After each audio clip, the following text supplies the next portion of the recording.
I never realized how strong my potential was. When I was little, I used to live across the street from the house that I've previously been living in for quite some time with my father. It's like much bigger and nicer, and I don't know, it was always just a really nice looking house, and I always envisioned actually living there.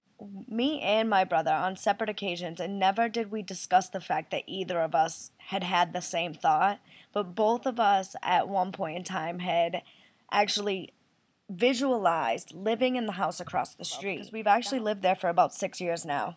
We'd moved a few times in between too. It's not like we had just moved from one place to the other. Like, it had taken years for my thought to manifest, or for actually our thoughts, because me and my brother had the same thought.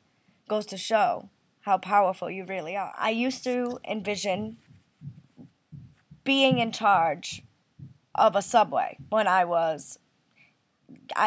been working. Subway was my first job. So like when I was young, my mom used to run a sub shop, and I used to go there, and I always used to help her doing things. And I mean, not that a sub shop was where I wanted to be in life, but it was a predominant thought in my mind. And it has always been a predominant thought in my mind because that is how I grew up, you know? So it goes to show that how you're conditioned and how your mind actually works, you know, like the things that you draw to yourself, the things that the universe actually opens up for you. My intuition is very strong too, and I know that because one time, like when I was little, my father used to carry me everywhere. My father one day was like, "Hey Ashley, let me carry you." Something inside of me said something bad is going to happen, you know? And I told him, I said, "No, I don't want you to carry me." And he said, "Come on, it'll be so much faster." And he picked me up. Within 2 minutes, I was face first, lying on the ground. Okay? My elbows were all skimmed up. My knees were all skimmed up. I wasn't very good in school when it came down to it. Didn't really hang around with the right crowd, and I got caught up in things that I probably shouldn't have. But I used to say to myself in my head that, you know, even if I slacked off the first 3 years of high school, if I could graduate my senior year with high honors, then that would just be incredible. Even if colleges looked and saw, you know, like she slacked off, but this year, her final year, she buckled down and she did what she was supposed to. Like, I went to my principal when I had got offered the job. I went to my principal and I said, "You know, Kathy, I'm going to have to quit. I'm going to have to quit school." Actually, she had said to me, she said, "Ashley, you know what? You have come way too far to give up now." She said, "We'll give you schoolwork, and you can go to work every day, and we'll grade you on your performance at work and the schoolwork that you do." I graduated my senior year with high honors, and I did not even have to step foot in the school. I understand now that my thoughts in my mind have actually produced where I am right now in my life. And it may have taken time, but at the same time, what doesn't take time, you know? Now that I have a deeper understanding, I understand that everything that is happening are just manifestations of people's thoughts.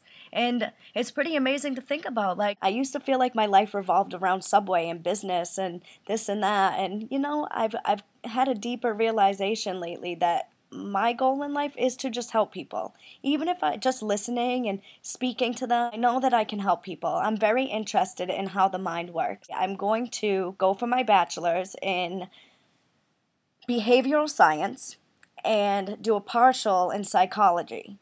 I want to learn how the mind works, and honestly, I'm doing that just for fun. My brain is just starving for knowledge.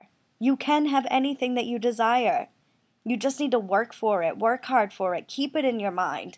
Make what you want your predominant thoughts. Stop stressing about what you don't have enough of, and concentrate on the things that you want and work toward attaining that goal. If you follow your bliss, doors will open when there were only walls. I understand that now, and I am going to follow my bliss. And I hope that I can inspire you to follow yours. Your age is irrelevant. Time is irrelevant. The more I keep my positive attitude, the more I keep my positive mind, my desires are already at my fingertips. They're already here. I've already gotten them. And you have to feel that way. in order to be able to manifest them. If you don't feel like you've already gotten it, if you feel like, oh, it's going to happen in the future, then your dreams are going to stay in the future, because that is a predominant feeling. It's not only your thoughts that create your future, it's your feelings also. I can't actually describe the feeling. It's something that you have to find for yourself. You know, only you can release your higher self. Only you can silence your noise. I've already silenced mine. I know that I am living proof of the secret. A whole new world, a new fantastic point of view. No one to tell us no, or where to go, or say